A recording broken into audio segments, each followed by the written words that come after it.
At the beginning of the story, we see two American soldiers whose names were Isaac and Matthews. This was the time when the Iraq and America battle ended in 2007. But despite this, Isaac and Matthews were sent to Iraq so that they could keep an eye on the construction of a pipeline, because they had news that an Iraqi sniper named Juba was killing American workers working on that site. Now they reached that location and were looking for their enemies in the middle of the bushes. 20 hours passed, but until now they did not see any stirring, and Juba did not show any stirring. Now the patience of Matthews ends due to the frustration of the desert, and until now it seemed that there is no sniper here, and someone gave them wrong information.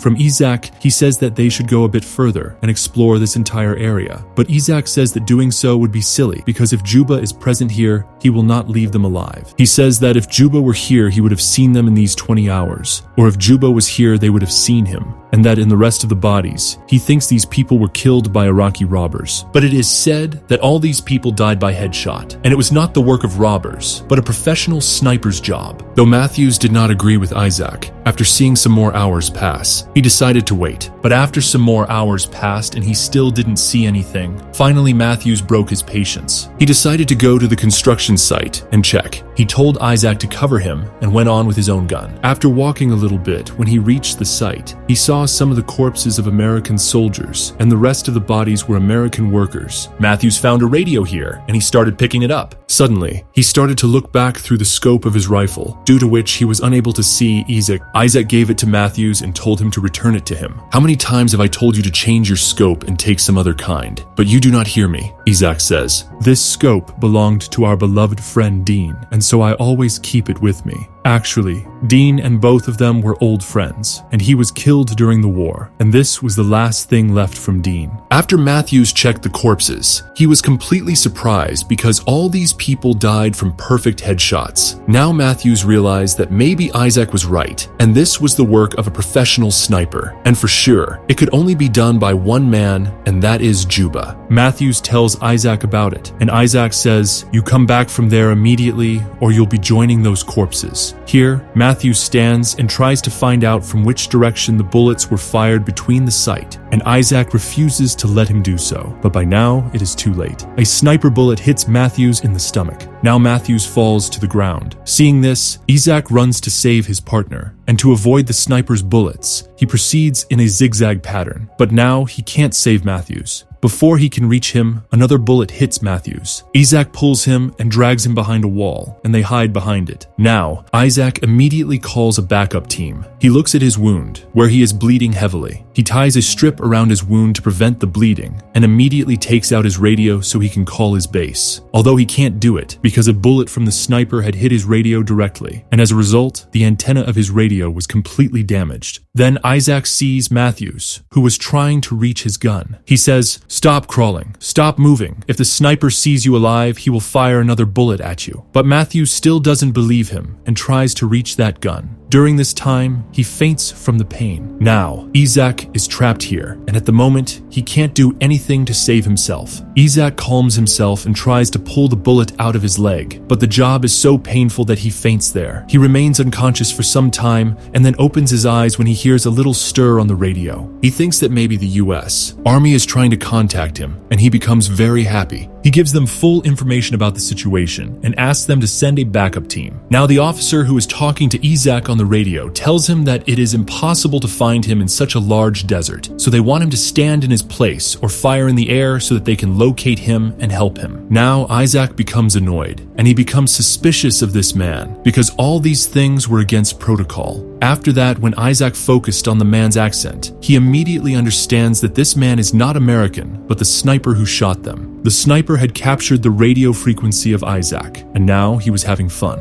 Isaac says, "I recognize that you are not American, but that same sniper who shot us." The sniper replies, "You're absolutely right. I am the one who has killed all the Americans here, and if you want to stay alive, then you better keep talking to me." Now Isaac refuses, but when the sniper threatens to shoot Matthews, Isaac becomes ready to talk to him. The sniper asks many questions to Isaac, and Isaac has to answer them even though he doesn't want to. In the meantime, Isaac tries to locate the sniper through his scope, and by making an outline outline on the ground, he marks the possible locations. When the battle ended, what does it mean to kill these American workers? You're killing people who are helping you develop your country. You say you are Iraqi, so you should understand that if this pipeline is built, it will benefit the people of Iraq. But the sniper laughs loudly and tells Isaac, if the battle in Iraq has ended, then what are you doing on my land? What are you doing on my pipeline? Then the sniper says, you are building that pipeline not for the people of Iraq, but to benefit the US government. After that, he says, leave these petty things. Tell me about your family. How many people are in your family and what do they do? Isaac refuses to answer, saying the question is too personal. The sniper replies, if you don't answer, I'll kill Matthews. And if I do, Matthews will be the second person who dies because of your mistake. Someone has already died because of you, and that was Dean. Hearing this, Isaac is shocked. He asks the sniper, how do you know about Dean? In fact, Dean's death was related to Isaac, because during a mission, Isaac missed a shot, and Dean lost his target and was killed. Since then, Isaac has blamed himself. Now, the sniper intentionally brings up Dean to break Isaac emotionally. Isaac tries to hold himself together. At this moment, he feels intense thirst. He takes out his water bottle to drink, but it's empty. That's when he realizes the sniper had deliberately shot his water bottle earlier, making him suffer from dehydration. The sniper confirms this. I intentionally shot your bottle so you'd suffer from thirst. I also destroyed your radio so you couldn't call for help.